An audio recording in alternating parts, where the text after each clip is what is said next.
Now I got a kid, so I be working every day. No, I'm never gonna stop. No, I'm never gonna fade. No, I'll never give up. I'm always gonna stay. Day for day, my mind is in the haze.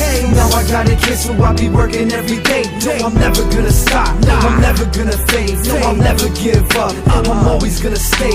Daddy's here till the end of the days, until I'm deceased and I'm put in the grave. Daddy's right by your side now, never leave you hanging. I'ma always do you right. Always gonna be there. Treat you wrong, never throw you to the side.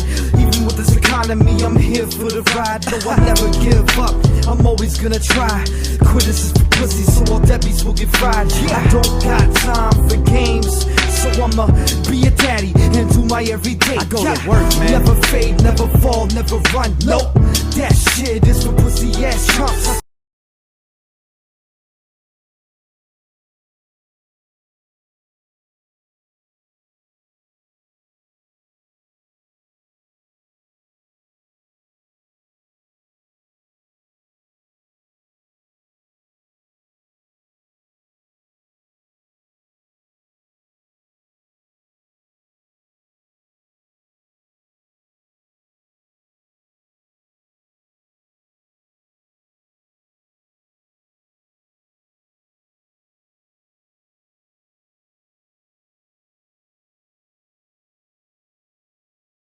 Still alive, got some shit going on, might be getting custody of my kids, man, and that's something that's big that I've been working on, and I hope y'all can understand that.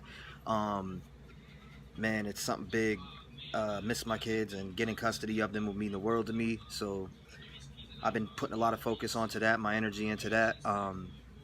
So hopefully that goes through. I pray to God, and hope that's what's gonna happen. But just wanted to give y'all, touch base with y'all and let y'all know what was going on, and let you know that I'm still here. It's Rev Gang, Creek Squad, Skins, what up? Y'all know what's up. We're riding out, rev the fuck up.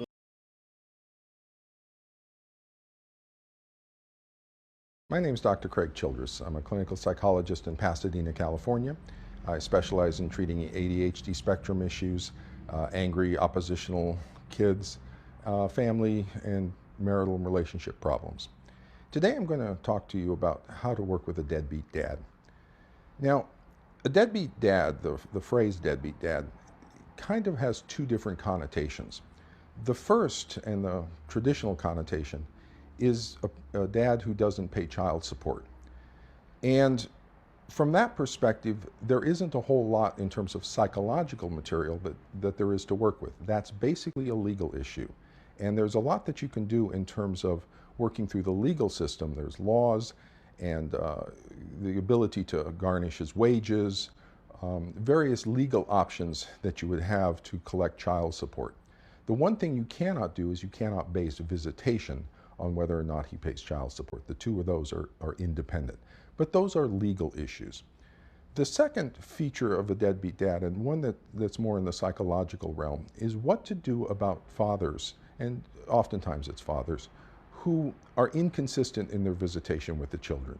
They say they're going to visit the child, but then don't show up to be with the child, or they disappear for long periods of time and don't really have an involvement with the child.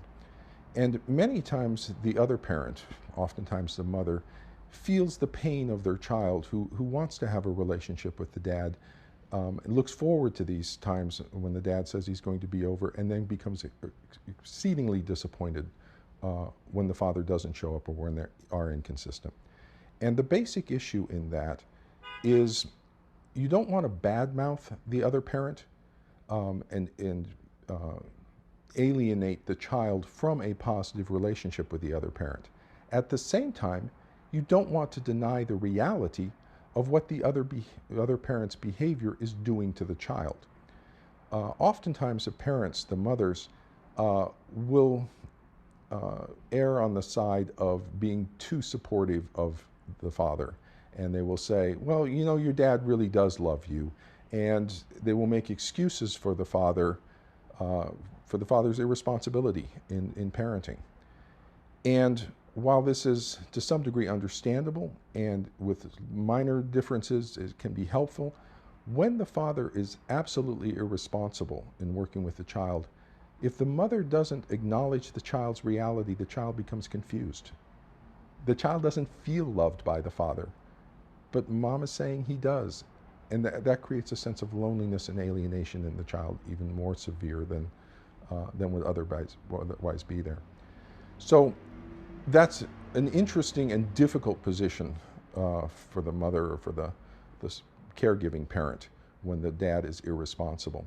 The best thing we can do is offer the child a complex communication, one that acknowledges the child's hurt and frustration and sadness, but also acknowledges that that's just the way of things and that's who your dad is, and let's move on into the love that we have and the things that we can share together. It's a difficult process, and oftentimes it's helpful to seek some additional counseling. If you'd like more information on this or other child development issues, you can visit my website.